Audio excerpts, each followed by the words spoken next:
ஐஸ்வர்யா. என்னோட husband name வந்து பழனிவேல். அவரோட சொந்த ஊர் வந்து அமங்கலத்தூர். நாங்கள் லவ் மேரேஜ் பண்ணிக்கிட்டோம். 2 பேரும் ஒன்றா வேலை பார்த்துட்டோம். அப்புறம் இன்டர் காஸ்ட் மேரேஜ் தான் பண்ணிக்கிட்டோம். எங்களுக்கு மேரேஜ் ஆகி 8 months தான் ஆகுது. லாஸ்ட் இயர் ஜூனில் பண்ணிக்கிட்டோம். அப்புறம் தம்பிக்கு மேரேஜ் பண்ணி பொங்கல் டைம்ல ஆனிச்சு. கொஞ்சம் லேண்ட் இஷ்யூஸ்லாம் போயிருந்ததுனால 1 மாதம் கழிச்சு சென்னைக்கு ரிட்டர்ன் ஆனோம். என்னை சென்னைக்கு ட்ரெயின் எக்ஸ்பிரஸ்ல ஏற்றி விட்டுட்டு சின்னசேலம்லேருந்து அவர் பைக்கில் வந்தார். கொரியர் சர்வீஸ் அவைலபிளாக இல்லைன்னு கிளம்பாக்கம் வந்துட்டாரு. நான் எக்மோரில் இறங்கிட்டேன். கேப் ஏற்று கால் பண்ணேன். இது போல் மெதுவாக தான் வரேன்னு சொன்னார்.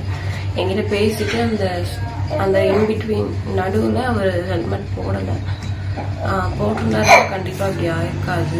நான் போய் வீட்டுக்கு தரணுன்னே எனக்கு ஆக்சிடென்ட் ஆயிடுச்சு அப்படின்னு போல எஸ்ஆர்எம் தான் எங்கே சிஸ்டம் கேட்டாங்க. எஸ்ஆர்எம்லேயே சேருங்க அப்படின்னு சொல்லிட்டேன்.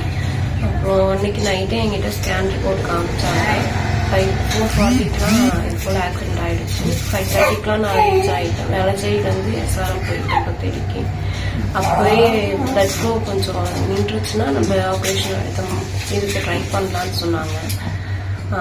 ஆனால் எந்த ஒரு சேஞ்சஸுமே ஆகலை. சிசிடிவி ஃபுட்டேஜ்லையும் இவர் போய் லைட் ஆக்சுவலாக அவங்களுக்கு இது பார்த்தா அவருக்கு இடிக்கக்கூடாது அப்படின்னு தான் அவர் அந்த ஒயிட் லைனை விட்டு வெளில வந்திருக்காரு.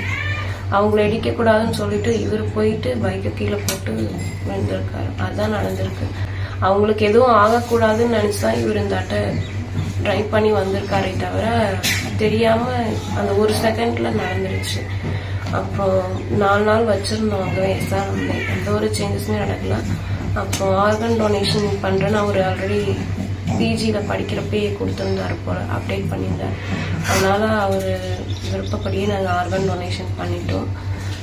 அதுக்கப்புறம் கள்ளக்குறிச்சியில் கலெக்டர் ஆஃபீஸில் பெட்டிஷன் கொடுத்தோம். இப்போ ட்வின்ஸாக இருக்கும், ட்வின் பேபிஸாக இருக்குது. ஸோ எந்த ஒரு ஜாப்புமே நான் போகல. இப்போ வீட்டில் தான் இருக்கேன். அவரோட அக்கா வீட்டில் தான் இருக்கேன். எங்கள் வீட்டுக்கு நான் போகல. இது போல் எல்லா சர்டிஃபிகேட்டுமே எனக்கு வந்து அண்டர் ஏஜில் இருக்கிறதுனால ரிஜெக்ட் ஆகுது. அப்புறம் நாங்கள் ஆர்கன் டொனேஷன் பண்ணதுக்காக இப்போ ப்ரோக்ராம் வச்சுருந்தாங்க உடல் உறுப்பு தானம் பண்ணுறதுக்கப்புறம் சுப்பிரமணியன் சார்கிட்ட நாங்கள் ஒரு பெட்டிஷன் ஹானரபிள் சுப்பிரமணியன் சார்கிட்ட ஒரு பெட்டிஷன் கொடுத்துருக்கோம். இது போல் எனக்கு சர்டிஃபிகேட் எல்லாமே ரிஜெக்ட் ஆகுது அப்படின்னு ஜாப்காகவும் பெட்டிஷன் சேர்த்தே தான் கொடுத்துருக்கேன் அட்டாச் பண்ணி.